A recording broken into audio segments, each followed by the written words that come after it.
guys, if you're contemplating what college major you want to choose, or maybe you're trying to find that first career, or maybe your third career, this video is for you. Stay tuned.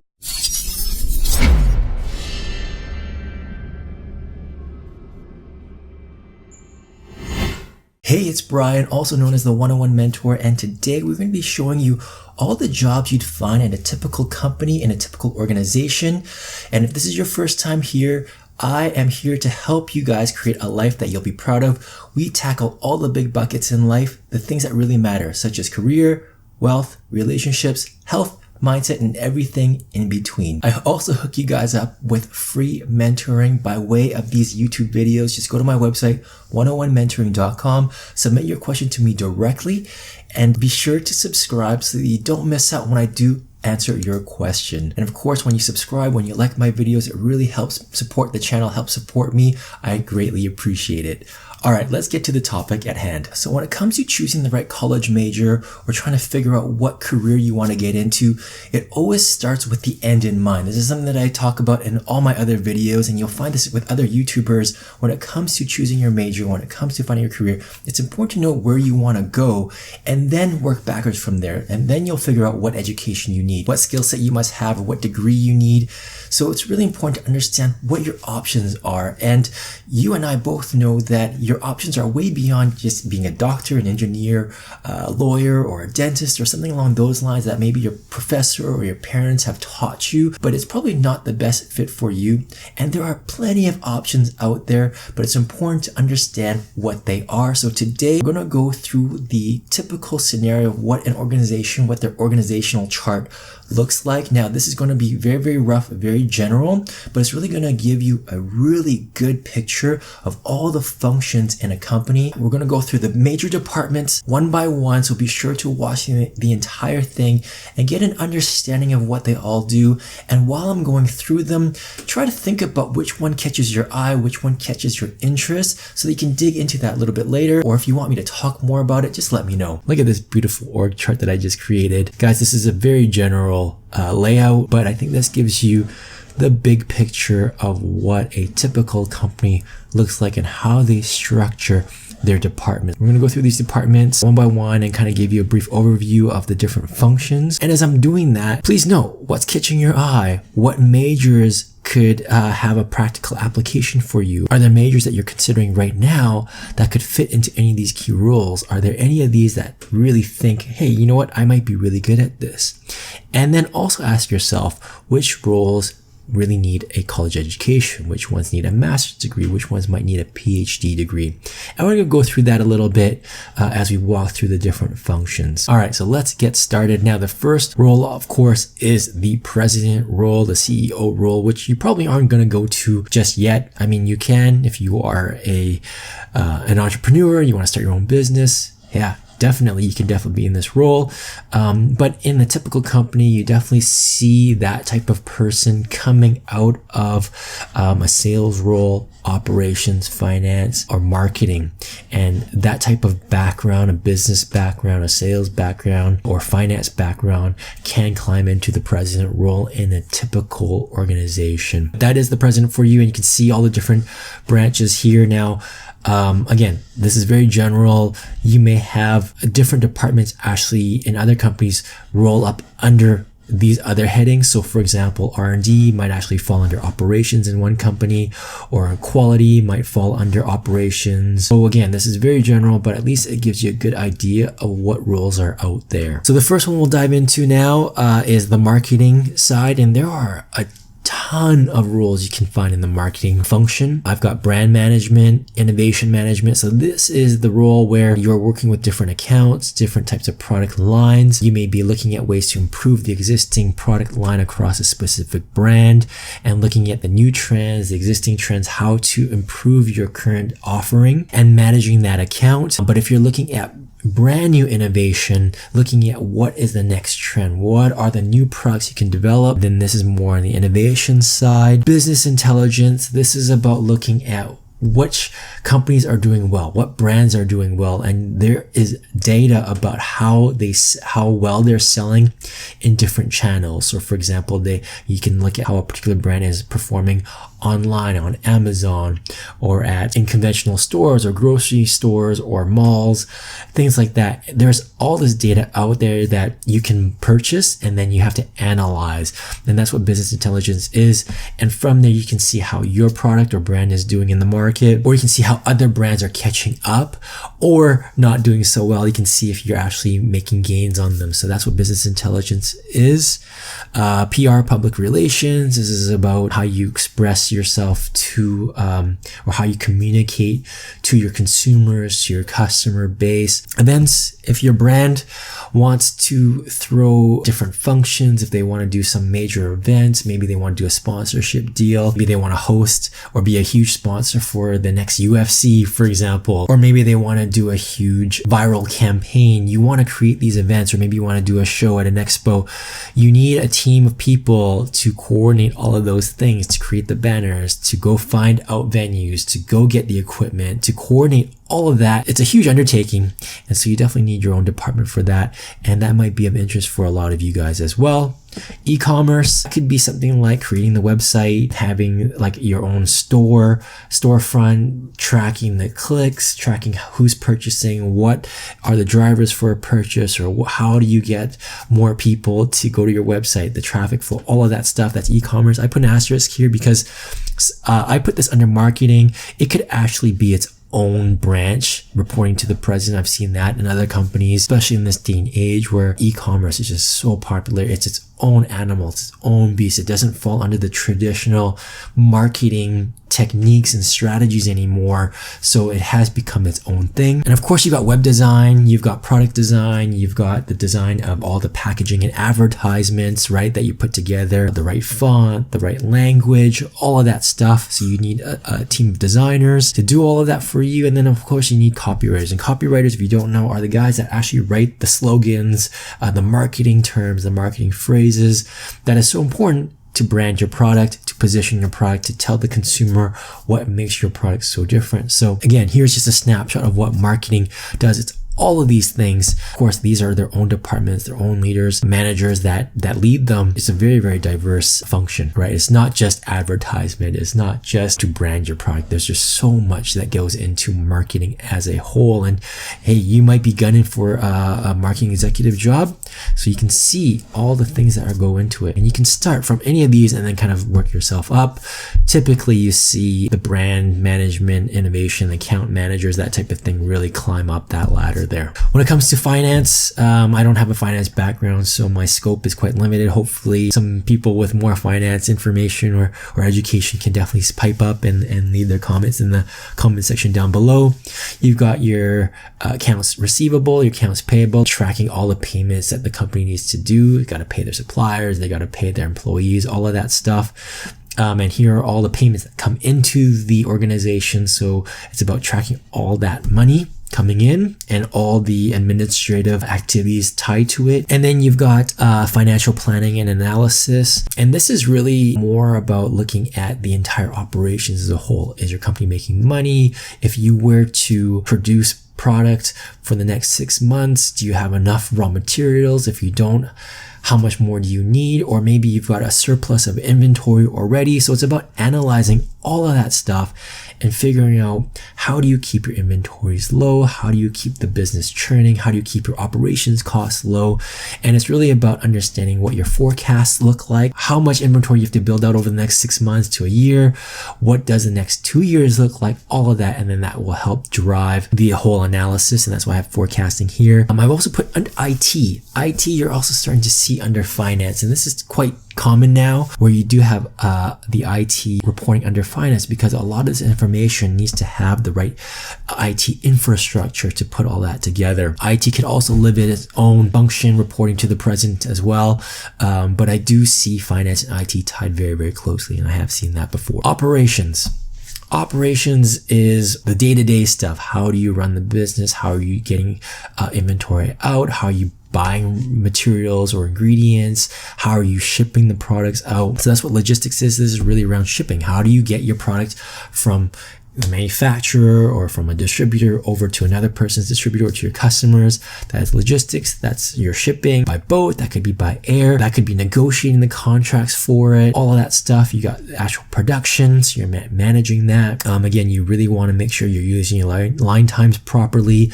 You don't want to have employees standing there. You want to use them efficiently.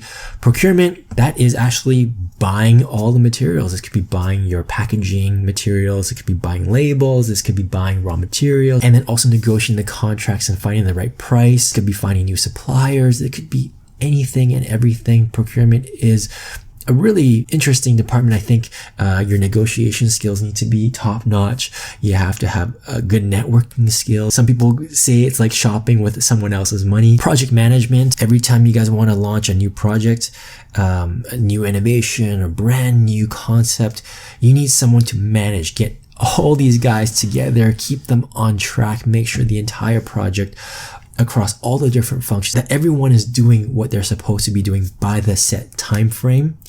And that's what project managers do. It's a really, really interesting skill set. Without these guys, a lot of projects falter, run into problems, they miss deadlines, or perhaps, one department is really focused in on it. For example, the innovation, they're really keen on launching a new product, but finance is busy trying to get the numbers right for the next meeting, and they forget about the project altogether. So project management is about keeping all these guys in check. And of course, warehousing. You got to store your product somewhere, so you got to find the right warehouses. You have to make sure that they're operating properly, that they're clean, that they are functional, that they're not missing anything, they're not stealing anything. So it's important to have all of these things down. So you've got different managers across the board. Like I said, this is very general, but it can definitely build out even further from here. In terms of sales, you've got account managers, you've got business development. So account managers, these are your existing accounts. You really want to foster that relationship with them. You want to sell them more stuff. You want to make sure that they're happy. You want to make sure that they continue to get their inventory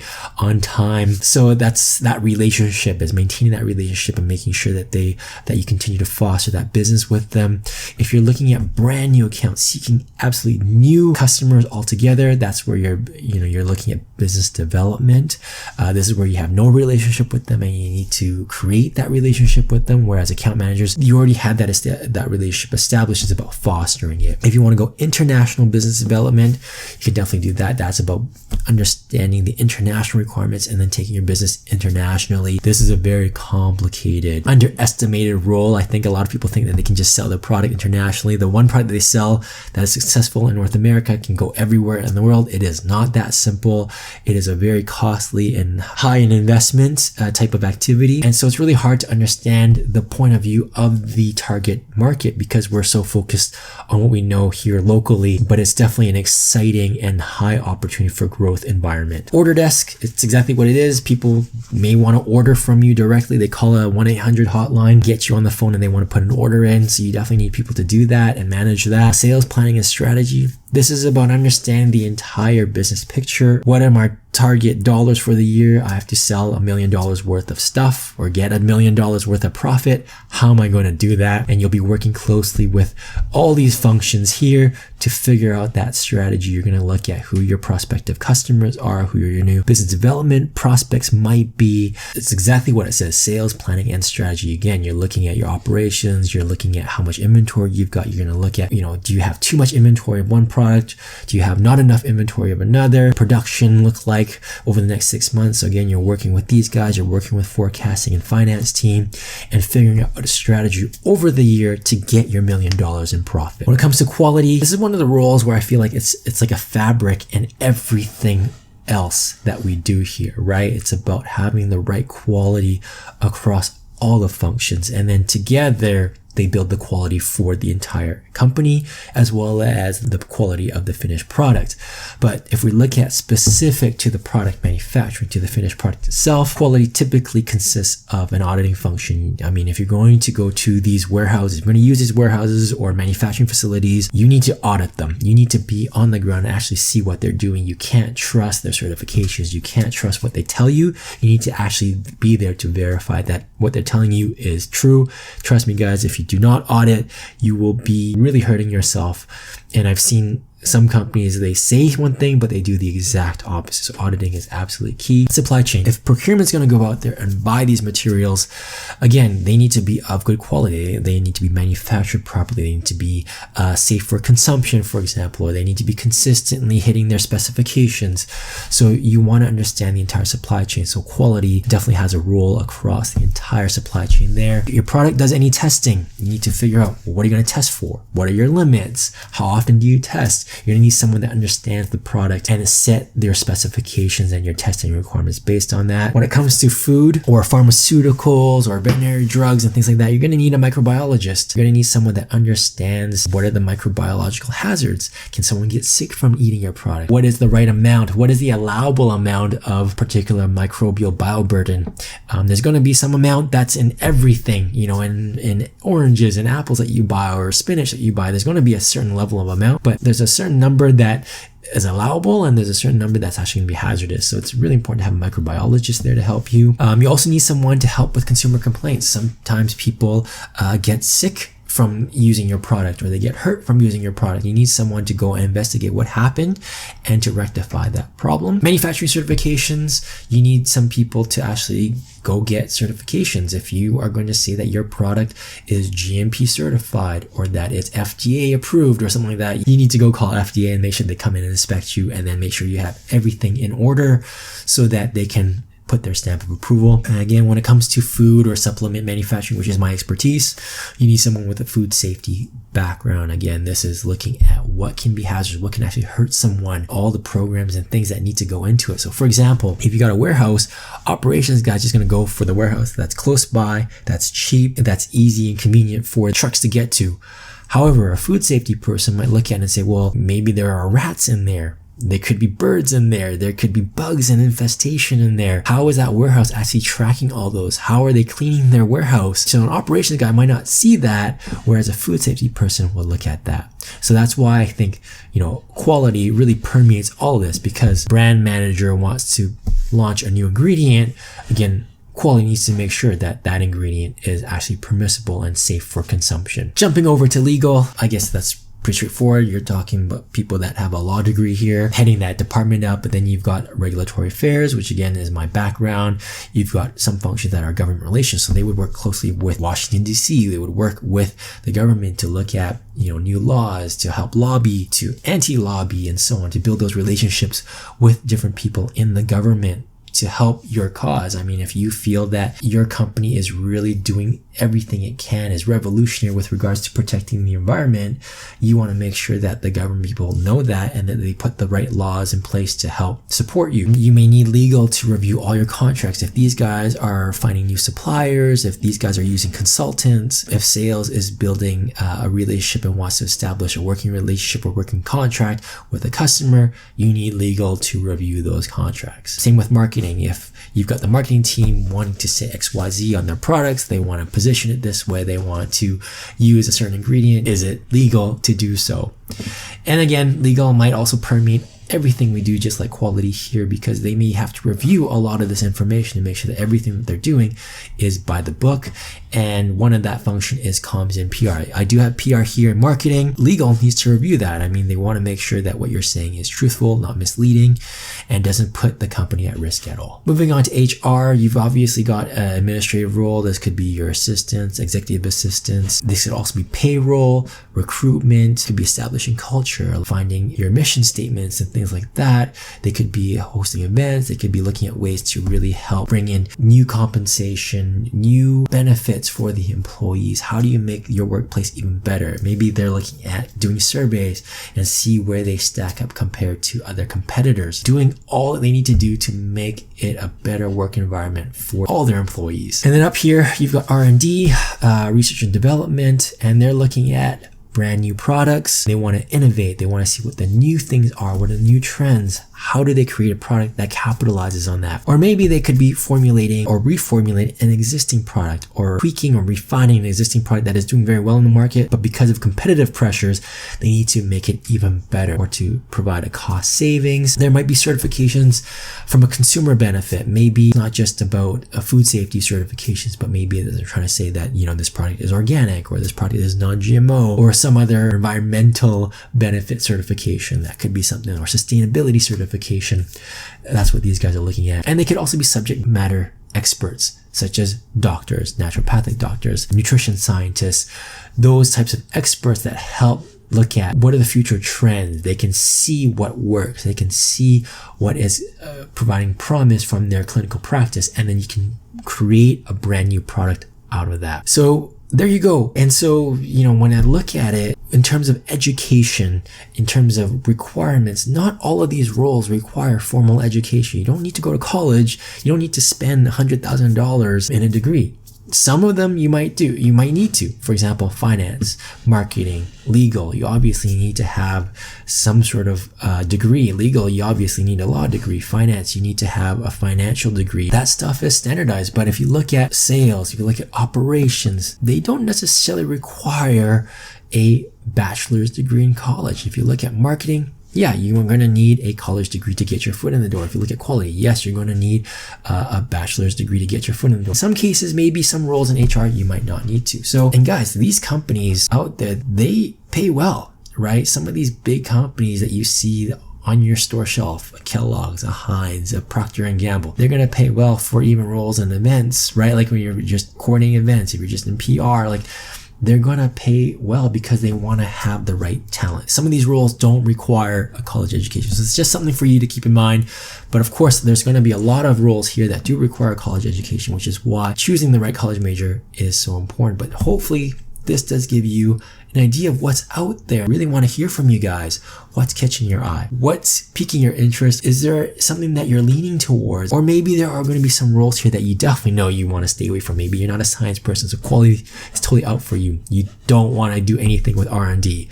Okay, well, what's left? You've got marketing, you got finance, you got operations, and some of this stuff might be very interesting for you. So I hope you guys enjoyed the content today. And if you did, please hit that like button. Please subscribe. It would really mean a lot to me. It would really help the algorithm as well and support my channel. And don't forget that I do have playlists that you can watch right after this video about how to choose your college major, as well as how to find that awesome job. We talk about resume, cover letter, all that stuff. So I think you're going to find that information very helpful. Guys, thank you so much for watching, and I'll catch you next time. Cheers.